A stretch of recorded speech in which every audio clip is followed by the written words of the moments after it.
Halo teman-teman semua, kembali lagi di channel saya Hanifah Septiana Hasari.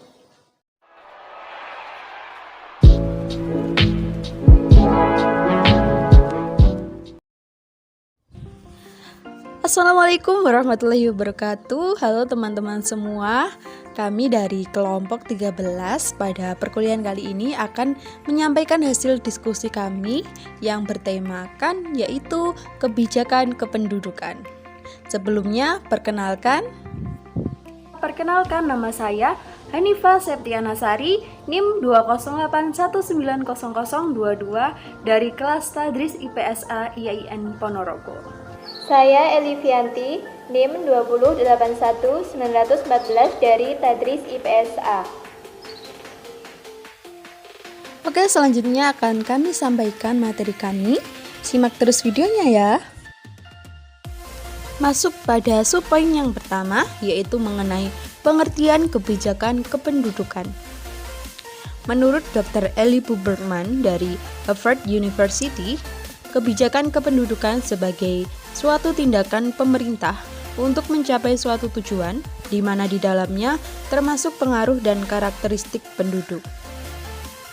Lalu pengertian lain disampaikan oleh PBB atau Perserikatan Bangsa-Bangsa bahwa kebijaksanaan kependudukan adalah tindakan dan program yang disusun untuk membantu tercapainya tujuan-tujuan ekonomi, sosial, demografi, politik, dan tujuan umum lainnya.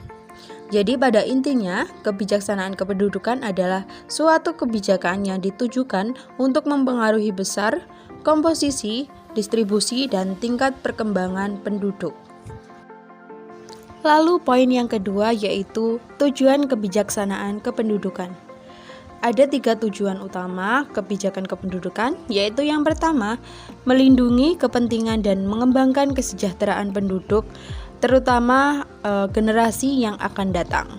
Yang kedua, memberikan kemungkinan bagi setiap orang untuk memperoleh kebebasan lebih besar untuk menentukan yang terbaik bagi kesejahteraan diri dan keluarganya. Dan yang ketiga yaitu kebijaksanaan harus diarahkan untuk peningkatan kualitas hidup penduduk. Poin yang ketiga yaitu hal-hal yang perlu diperhatikan dalam penentuan kebijakan kependudukan. Jadi ada beberapa hal yang perlu diperhatikan, yaitu yang pertama mengenai kualitas penduduk, yang kedua mengenai stabilitas sumber kehidupan penduduk, yang ketiga kelangsungan adanya lapangan pekerjaan, dan yang keempat yaitu standar kehidupan yang layak atau yang baik. Selanjutnya mengenai ruang lingkup kebijakan kependudukan. Ada 3 poin utama, yaitu yang pertama fertilitas. Fertilitas adalah istilah demografi yang diartikan sebagai hasil reproduksi yang nyata dari seorang wanita atau sekelompok wanita. Dengan kata lain, fertilitas menyangkut banyaknya bayi yang lahir dan berhasil hidup. Selanjutnya yaitu mortalitas atau angka kematian. WHO memberikan definisi mati sebagai keadaan menghilangnya semua tanda-tanda kehidupan secara permanen yang bisa terjadi setiap saat setelah kelahiran hidup. Data kematian sangat diperlukan antara lain untuk proyeksi penduduk guna perencanaan pembangunan, misalnya perencanaan fasilitas perumahan dan fasilitas pendidikan, serta jasa lainnya untuk kepentingan masyarakat. Data kematian juga diperlukan untuk kepentingan evaluasi terhadap program-program kebijakan kependudukan. Dan yang terakhir yaitu migrasi. Migrasi merupakan perpindahan penduduk dengan tujuan menetap dari suatu daerah ke daerah lain melampaui batas politik atau negara ataupun batas administratif atau batas bagian dalam suatu negara. Migrasi merupakan salah satu dari ketiga faktor dasar yang mempengaruhi pertumbuhan penduduk selain kelahiran dan kematian. Peninjauan migrasi secara regional sangat penting untuk ditelaah secara khusus mengingat adanya densitas atau kepadatan dan distribusi penduduk yang tidak merata. adanya faktor-faktor pendorong dan penarik bagi orang-orang untuk melakukan migrasi, adanya desentralisasi dalam pembangunan, di lain pihak komunikasi termasuk transportasi semakin lancar. Subpoin selanjutnya yaitu program kebijakan kependudukan. Ada beberapa program kebijakan kependudukan yang telah dicanangkan oleh pemerintah, yaitu yang pertama, meningkatkan program keluarga berencana atau KB. Yang kedua, meningkatkan dan menyebarluaskan program pendidikan kependudukan. Yang ketiga, merangsang terciptanya keluarga kecil. Yang keempat, meningkatkan program transmigrasi. Yang kelima, mengatur arus urbanisasi. Yang keenam, mengatasi masalah ketenaga kerjaan.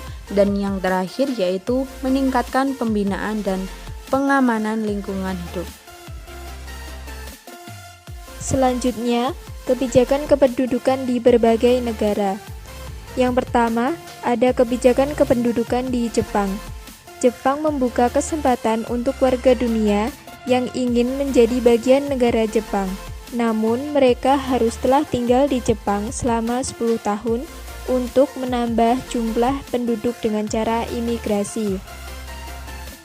Yang kedua, ada kebijakan kependudukan di Cina. Cina menerapkan dua kebijakan kependudukan. Yang pertama adalah One Child Policy, merupakan kebijakan satu anak yang diterapkan di Cina. Kebijakan ini cukup berhasil menurunkan tingginya fertilitas di Cina. Dan yang kedua, membuka lapangan pekerjaan. Ini dilakukan agar penduduk usia produktif menunda pernikahan serta kehamilan yang mana pada awalnya usia menikah sekitar 22 tahun menjadi 24 tahun. Selanjutnya, kebijakan kependudukan di Singapura. Cara Singapura untuk memacu pertumbuhan penduduk yaitu dengan imigrasi selektif. Pertama adalah pekerja sementara dengan kontrak 2-3 tahun. Kedua, imigran teknis. Dengan pendidikan yang relatif tinggi, kategori pekerja ini dapat menetap permanen di Singapura. Yang keempat, kebijakan kependudukan di India. Pemerintah India mengadopsi National Population Policy yang mengintegrasikan keluarga berencana dengan tujuan meningkatkan kesejahteraan penduduk. Selanjutnya, perbedaan kebijakan di berbagai negara. Yang pertama, ada kebijakan antinatalis. Kebijakan antinatalis merupakan kebijakan dengan tujuan menurunkan angka kelahiran. Kebijakan ini digunakan dengan alasan kesejahteraan ibu dan anak, kesehatan sosial ekonomi keluarga. Kebijakan ini diterapkan oleh negara Asia Selatan, Tenggara, dan Timur seperti Pakistan sampai Jepang. Di Asia Barat hanya Iran yang menjalankan kebijakan antinatalis, dan di Amerika yang beragama Protestan yang menerapkan kebijakan ini. Yang kedua, ada kebijakan pronatalis. Kebijakan pronatalis merupakan kebijakan yang secara tidak langsung memberikan persetujuan kepada penduduk untuk memiliki banyak anak. Kebijakan ini diterapkan oleh negara Kuwait, Jerman, Perancis, Israel, Rusia, dan di Amerika yang penduduknya beragama Katolik. Selanjutnya, kebijaksanaan kependudukan di Indonesia. Yang pertama, kebijakan fertilitas. Kebijakan fertilitas diwujudkan dengan cara 1. Mencanangkan program KB dengan mengenalkan berbagai alat kontrasepsi pada usia subur. 2. Undang-undang perkawinan. Pemerintah membuat undang-undang tersebut untuk mengatur usia minimal seseorang untuk menikah. 3. Pembatasan pemberian tunjangan anak bagi PNS atau ABRI maksimal sampai anak kedua.